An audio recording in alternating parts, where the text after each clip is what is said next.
Welcome to the Sarah Scoop Show. It's time to get the scoop with Sarah.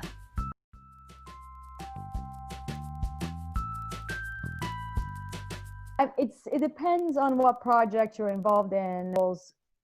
Either multiply. It just depends on what we're doing. It's hard to be an actress and a director when you're working in a low budget picture because you have already to wear so many hats and do so many jobs.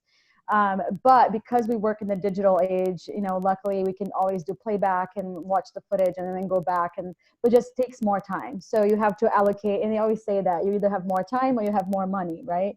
So you have to either allocate the time to be able to be doing back and forth, and then you spend less money, or you spend more money and then you have more hands around and like you're able to do more things, on the spot.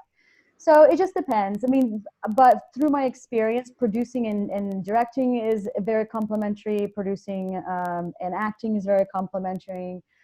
Is directing and acting is more of a challenge when you don't have a whole team that can be, your eyes while you're in front of the camera. Enough to have great partners that I work with consistently now. So that's been helpful. Once you have a language that you share, that you really understand each other and what you want and what you need, it becomes way easier. But I really enjoy it. For me, storytelling is more than, just telling someone else's stories as an actor, but it's also about identifying what stories I find really important and necessary right now and putting my resources and my community towards making that a reality. Yeah, I mean, it's hard to, as an actress, there's so many great projects I've been a part of, and I'm so grateful. My first Hollywood job was on Iron Man 3, and I got to work with Robert Downey Jr. and Sir Ben Kingsley, and it was kind of like a reality check, like, oh my God, what's happening? It was a ginormous set, a ginormous budget. We're shooting in Miami. It was kind of an incredible experience. Shane Black was the director, and again, to work with someone who is a legend, it was great. So I always have a soft spot in my heart for that particular project. And later on, I got to do CSI and Grey's Anatomy, which is, I come from Brazil. That's a big show down there. So it's really exciting to see the reaction of my family and friends, when they get to actually see something that I've done. The Night Shift was a great show that I was a part of as well. It was a fantastic team. I've never felt so welcomed in a set before. So like they all have such a special, as an actress, when you get cast in something, they always have such a special place in my heart. And something that I do is whenever I book a new job, I go back to everybody who's ever hired me and I thank them again. Because if it wasn't for their opportunity to believe in me the first time, I wouldn't be where I am now and I wouldn't have gotten the job that I just gotten. So whenever I book something new, I always write them back and say, hey, so this is happening. And if you didn't give me this job, these people probably wouldn't hire me today. Interesting to see the reaction because I guess it doesn't happen a lot, but it's truly how I feel. It's really a building blocks in any career. And this is not different. As a director and producer, I just finished a new short film called Homeless, and it's about the episodically homeless. And we are now facing an incredible financial crisis in America, and it's scary to see what's coming.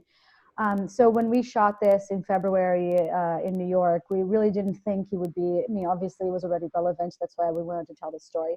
But we didn't think it would be so pressing, with the pandemic and everything that is coming. So it's the story of Steve, a man that's just down on his luck. And, we really wanted to separate this subconscious idea that people have that the homeless are just crazy drug addicts and people who should be in some kind of mental institution. So, research shows that most people who are homeless are actually just temporarily homeless. They call it episodic homeless. They're just down on their luck, couldn't pay their rent, and now they either live in their car or they live on the street. And a lot of those people have families. In LA, the number of homeless women with children went up 10% just last year. And, that whole story came from doing a project with a Skid Row organization last year, and we did theater, and they put up these monologues that were written by people who were previously homeless, and we got to meet them and hear their stories. And it was really, it was really inspiring, but it was also really heartbreaking to think about how can we make more of an impact? How can we make more of a difference in helping, people get back on their feet? So that was the story of it. And I wrote it with my partner, Javier Gomez, and we produced it out of New Jersey. And he stars in it as Steve. And I took only a small part in this, but there are also true stories about people that we know that were previously homeless. And once we started to have that conversation, it was amazing to find out that we knew those people as well. We knew who they were. They were part of our community, and it's not something that obviously people want to share. But they were very candid with us, and the story shaped itself really nicely. But with that project, my goal was to not romanticize homelessness, because you see a lot of things about that theme that are obviously fantastical. Even if it's based on true stories, it's written, fiction. But it was important to me that it was very realistic. I wanted the audience member to watch the film and think, oh, wow, the streets are loud and it's not safe to be out there. And, you could be an educated person and still something like this happens to you. And now I guess we are all facing that dilemma as well, personally and as a country in general, which is what is going to happen when the moratoriums are lifted and people start going to court and being evicted. And when we decided to make this film, I have no idea how relevant it would be at the time. And now more than ever, I keep my eyes really close on the news and what's coming, and how I can be of service in any way. So that one is something that I'm really proud of. We're now shopping it to different places to see where it's going to be its home. And as soon as it's up, I'll definitely promote it on my Instagram and stuff like that. So just keep your eyes out. But the trailer is there already and it's available, and you can see a little bit of the story.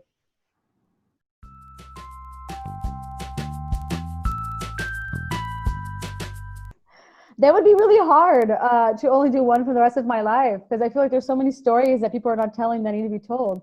But I'm primarily an actor. I started as an actress, and I think I will do that until my last breath. My mom used to joke. She used to look at Betty White and say, "Oh, by the time that you're her age, you're gonna have all this body of work." And I'm like, "Thanks, Mom. Thanks for the vote of confidence. When I'm 95, I guess I'll have a career." But it jokes aside, it's like that's exactly how I envisioned it. I don't ever see myself retiring per se. It doesn't matter how successful I get. But I think as more successful you get, more of an opportunity you have to use your influence towards something that matters and to create change. And I think it's important, especially in the Latin community, to really promote community change. Otherwise, you're just making individual people famous, and that doesn't change anything for anybody, except those people who got famous and got rich. Money and success and all that is great for individuals if they can bring up the community with them. Otherwise, you're just making celebrities out of individual people and nothing changes. So obviously for me, it's about success is about more than just my well-being and my family's well-being. Is about how can I bring up my community with me. I get questions a lot of like, oh, who do you look at and it inspires you, and who is the actress that's doing what you're doing that inspires you? And I always say, no one. There's no one that looks like me, and there's no one doing what I want to do, which is like create entire shows that speak for the voiceless, who puts a light on people who are either not glamorous enough or that didn't seem to have that experience. Like I keep watching shows both now and from the 90s, and there's always that one African American person, but if you look at the Latino representation, there's no one. Even in the most woke shows now in networks that are primarily diverse, you can see that the representation of the Latino community, it's still incredibly stereotypical. And it's hard to see because I know some of these people, they are doing fantastic work for their own communities, being the Asian American community or the African American community. But then to see how blindsided they are by the representation of a different group of diverse people without even realizing that they're perpetuating that kind of stereotype. And so it's fascinating. So I feel like, especially in the Latino community now, with the California fires and the farm workers who are still working through a pandemic, now through a fire, to put food on the table and wine on the table, it's amazing to see how we're still so underrepresented. And the more I do activism work in the community, the more you realize that like the Latino community in America is so large that if we could band together and really support each other, there would be no stopping us. You know, we have enough financial power to have, you know, the gross money of a small country. You know, we have enough people that we can sway in an election. So it's like, why are we not doing those things? Why are we not connecting? You know, and that's also an issue that I fight really hard to I wouldn't say solve, but to help people see that more things connect us than separate us. And this is what we should be looking at, not the other way around.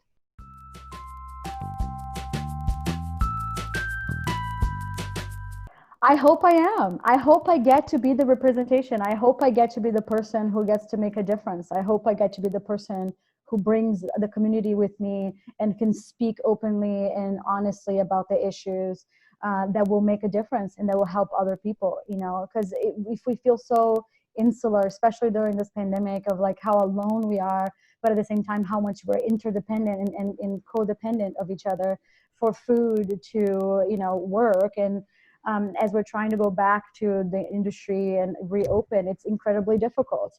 And it's as simple as I'll cover my face and you'll cover your face and we'll both be fine.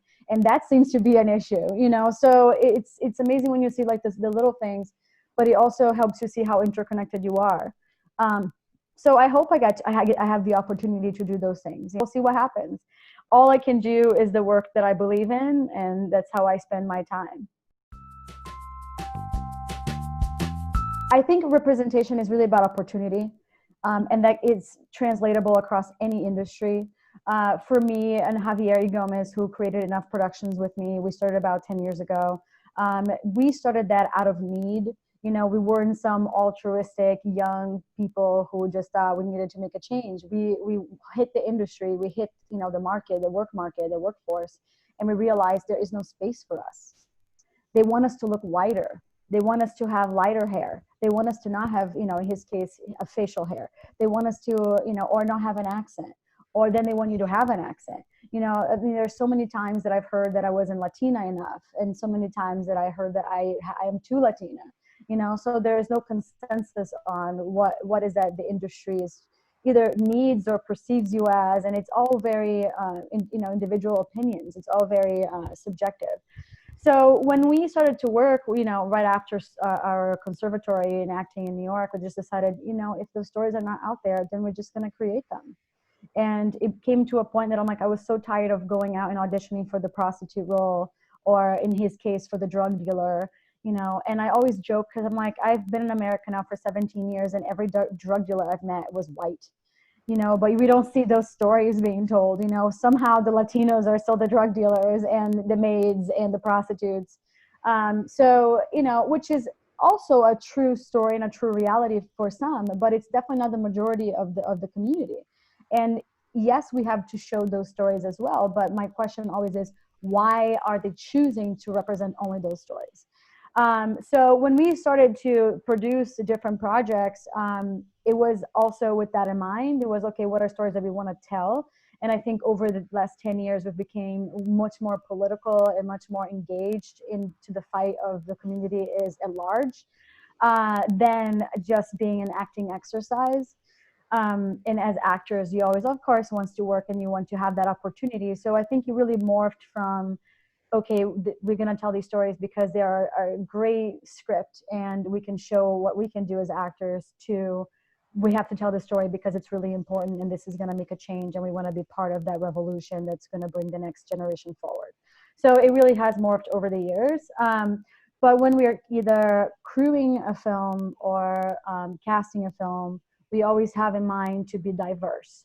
I mean, obviously, we want people that we hire to be qualified and dedicated, but we have given a lot of opportunities to first-time filmmakers, you know, first-time DPs, first-time ADs, and, you know, sometimes that presented a lot of challenges that we had to fix along the way, especially, like I said, working with low-budget films that we don't have, you know, all the positions covered. You really have to have people who are ready to get their hands dirty. But on the same token, a lot of those people who didn't have experience really, really excelled in dedication and in excitement and the fact that they really wanted to do something great and something special. So it just, it's a give or take.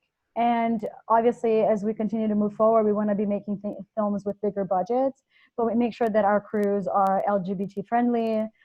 We primarily hire Latinos for most of our positions, not just because we were trying to move forward the community, but also because these are the people in our lives. And I am a big believer. Growing up, my mother always says, if you always want to make a difference in your community, look at who's around you first and then expand from that. And Javier has something similar with his day job kind of work, when they always say, family eats first. So there's this idea of like, who is around us, who can we help first, who can be part of our team.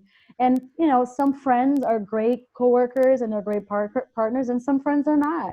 And you learn that through the process. And some friends you can work with forever. Javier and I have been friends for over 10 years, and we work incredibly well together. I couldn't imagine having a business with anyone else. But there are friends that we have worked with together and they didn't turn out so well, and we would just go back to being just friends. And sometimes you also can do that, and sometimes you can't.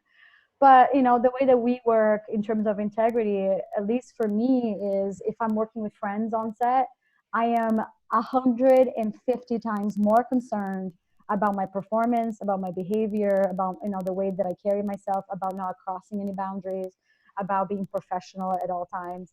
Because for me, I understand that relationship has a difference. When we are on set, we are one type of professionals and in people and friends. And when we are offset at my place or at a bar, then we can joke around and but I'm the kind of person who, if you're my friend and I'm working with you, I'm way more concerned about proving myself, because I want you to be proud of me and I want to justify the opportunity that you gave to me. But also, I'm very, very cautious about being professional at all times, because I would never want that relationship to cross over and make anybody feel uncomfortable. But that's just me. And some people work that way and some people don't. So it's always a trial and error. Javier and I didn't go to film school, and we always say that our first film, Don't Look, which is a horror movie, was our film school. The money that we would have spent in film school, we spent making that film, and in the lessons we would have learned in class, maybe we learned on the spot, getting our hands dirty. And that came with a lot of challenges and a lot of mistakes, but it was totally worth it. We made a film at the end of it that it was funny. It's about an homage to the typical horror movies of the 80s that we grew up with. But instead of making the women the victims, we made the women the ones that are the powerful ones. So we just gave it a little bit of a twist to an old classic, and it's not groundbreaking in any way, but to us, the importance of the film was we need to learn and we need to do something that we enjoy. And horror was something that we love and something that we always had fun with as children growing up in South America.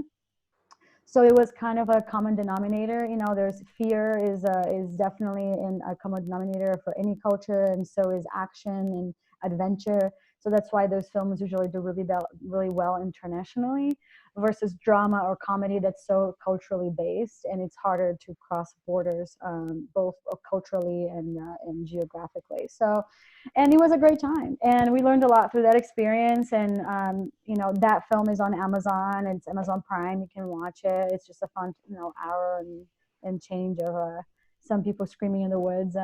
But it was a good time. But it's all with a purpose. And I think when people ask me for advice on like how to build a career, I'm like, just think about why this matters to you. And if you can answer that question, nothing is going to stop you. But if you can't answer that question, then you should probably look at doing something else.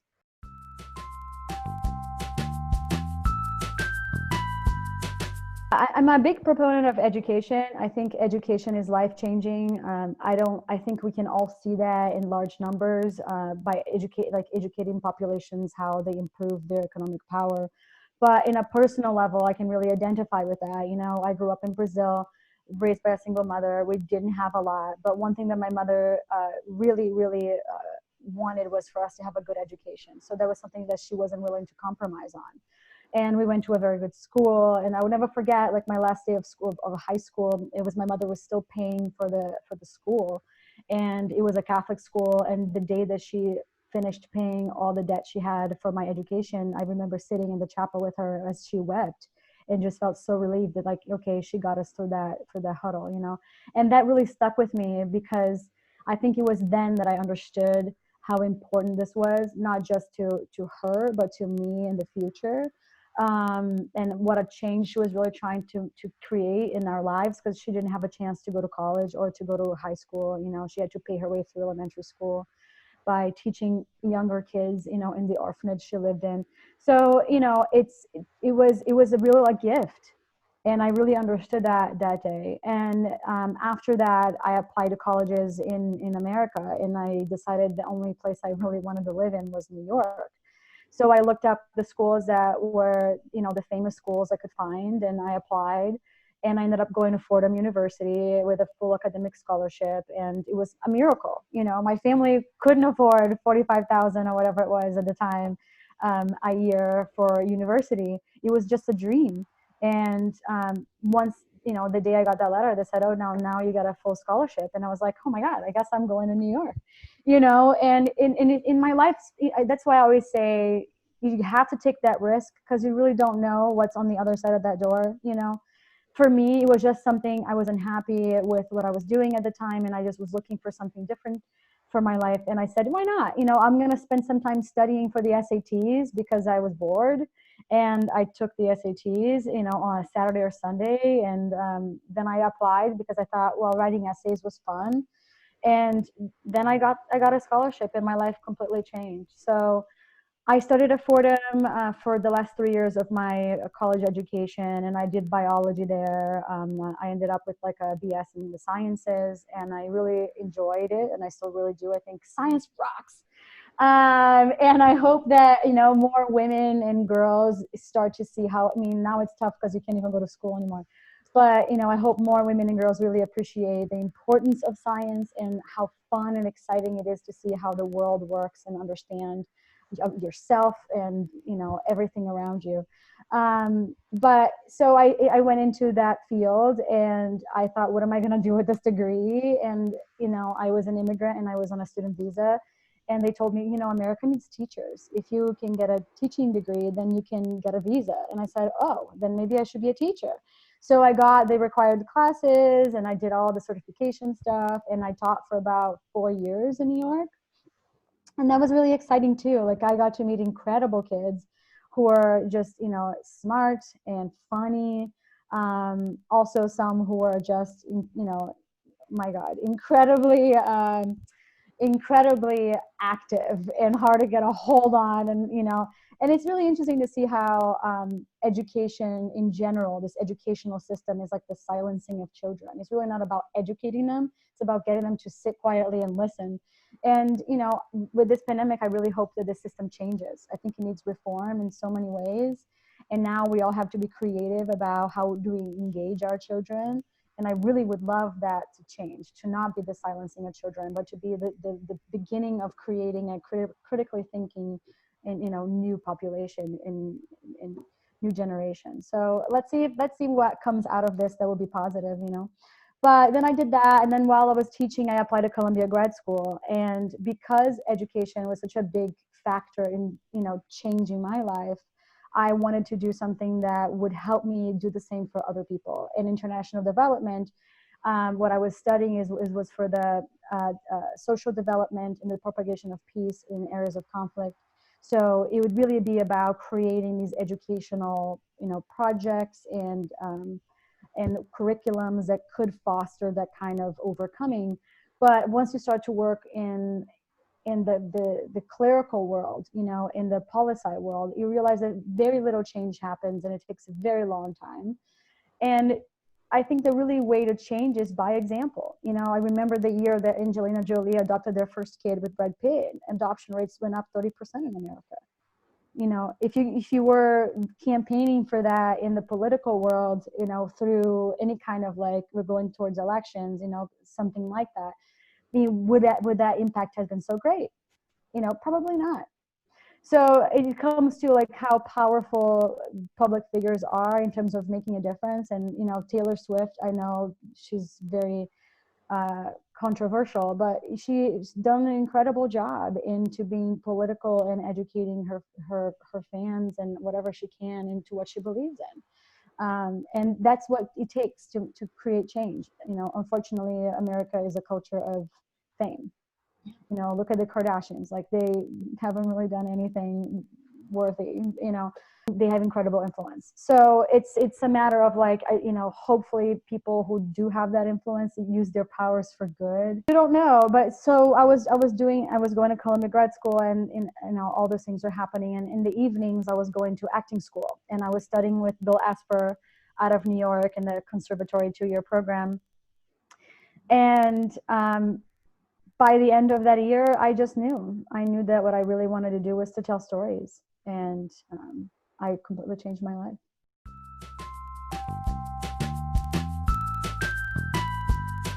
My advice, and I always say this, is listen to no one. Listen to no one but yourself. And, you know, I ended up going to a liberal arts school. So yes, I could have gotten a degree in the arts, but overall it wouldn't have mattered, because in the liberal arts school, you get a little bit of everything and you have a well-rounded education. So I did math classes, you know, I did, you know, there's a whole array of things that you can study. And I suggest you do.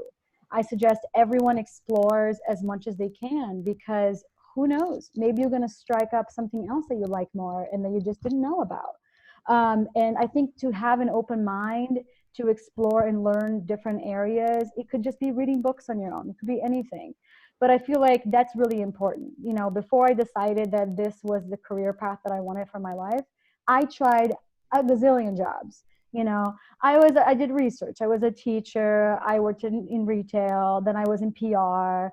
You know what I mean? Then I worked at a bar. And then, like, I've had so many different career paths, because for me, it was important to know that this is what I wanted. And if I had to go through all this other stuff to be sure, then great. You know, it's like dating. You can marry your first boyfriend and maybe you'll be very happy, but also maybe you'll wonder for the rest of your life if that was really the right match, because you never really had a chance to look at any of the other ones, right? So it just depends on the kind of person that you are, and, like, you know, the things that you're looking for. But for me, I'm like, life is so short and you don't have a lot of time, so explore. I have a friend who, you know, was an actress, and she's like, I want to be an actress, but now I got this college scholarship, and I'm like, you should go. And she's like, really? And I'm like, why not? You know, it's 3 years, 4 years, like, it's going to go so fast, and then you have the rest of your life to be an actress, you know. And she ended up not wanting to be an actress anymore. Now she's working in the news, and she's super happy.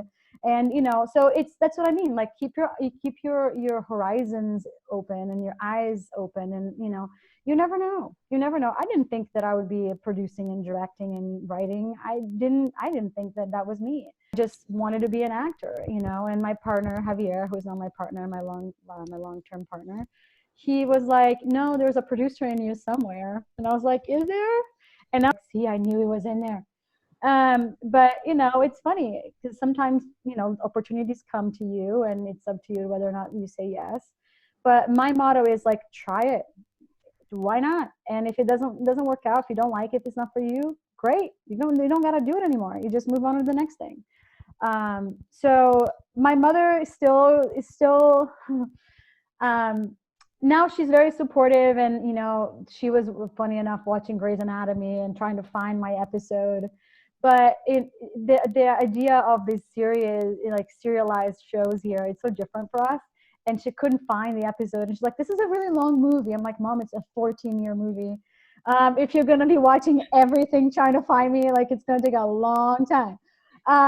You know, so she's supportive in her own way now, but it was definitely a process. And I always think about that, of, like, this is a business of hearing no from everyone until somebody says yes, and then things happen, and then all of a sudden everybody says yes, and everybody's like, oh, but I always knew this was so good. And you're like, no, you didn't. You know what I mean? And you passed on it, and, you know, now you can't go back on the bandwagon and be like, I always knew.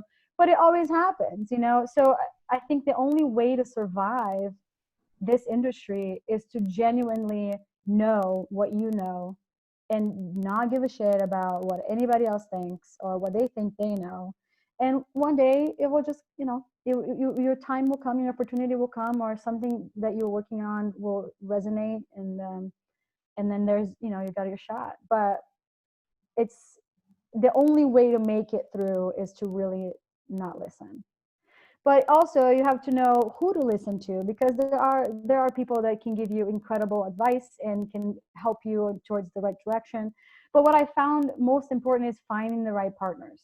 And I think, acting school, art school really helps you find those partners in a way that real life is much more difficult, because it's a trial and error. When you spend 4 years with a group of people, you, by the end of that time, or 2 years or 3 years if you're doing graduate school, by the end of that time, you already know that, like, okay, I work well with this person, we work well together, and you build your own little teams before you even hit the market. And that's just a dream, right? So there's a lot of validity too in going to school for the arts. It's just up to, and I also think in America, you can go to school for anything and then do anything else. It's not really like an exclusive, unless maybe law, but that's a graduate thing, so, or medical school, I guess you have to get your health classes and stuff. But besides those very specific careers, if you are like, oh, maybe I want to be whatever, just do English. You know what I mean? That just kind of covers a lot. You want to go into PR, into marketing, into whatever, English, you know in my case, I was curious about the sciences, and I loved it. And if you are curious about something, go with that. I mean, nothing that I do now excludes what I learned in school. And so it's not mutually exclusive. I feel like a lot of people have these ideas of, oh, you're pretty or smart, oh, you're this or that. That's just like this misconception. But you can be whatever you want in many different ways. And I love hearing people's life stories, because they've had like this whole slew of, oh, I was this, and then I was that, and then I'm like, how old are you? You know what I mean? Like, you've done so much. And that's what I'm striving for. I'm like, what else can I do? How am I, using my time? And this pandemic was a great time to reevaluate. One of my friends called it the great pause. I thought that was a great way to illustrate what happened. I mean, never before, or probably never again in our lifetime, we're going to see the world stop at the same time. And to really take that time to use it for your benefit. For me, it was, evaluating where I was going, where I want to go, and where I come from, and hold on to the things that really matter to me. So use it for good. You're not going to get that time back. It doesn't matter. People joke like, oh, this year didn't count. I'm like, it counted. So make it count.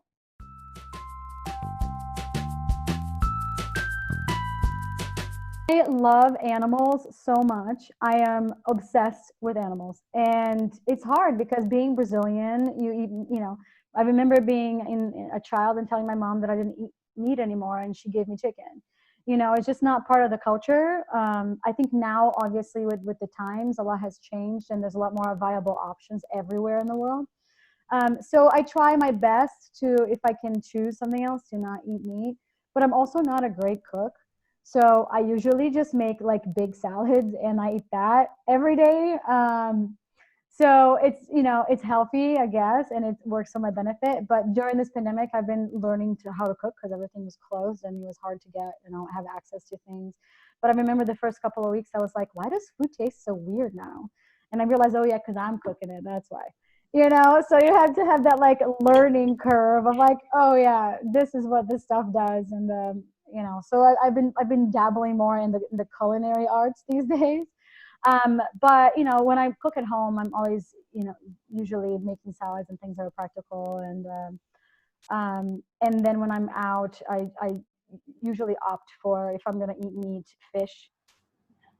I mean, pork I really avoid, because pigs are so smart and they're adorable. They're like as smart as dogs, and I just cannot imagine eating my dog. Again, it's a work in progress. I think that if you just cut backs on, even if you don't eat meat, if you are a big meat eater once a week, it makes an impact, overall. So I'm all about making a difference when you can with the small things.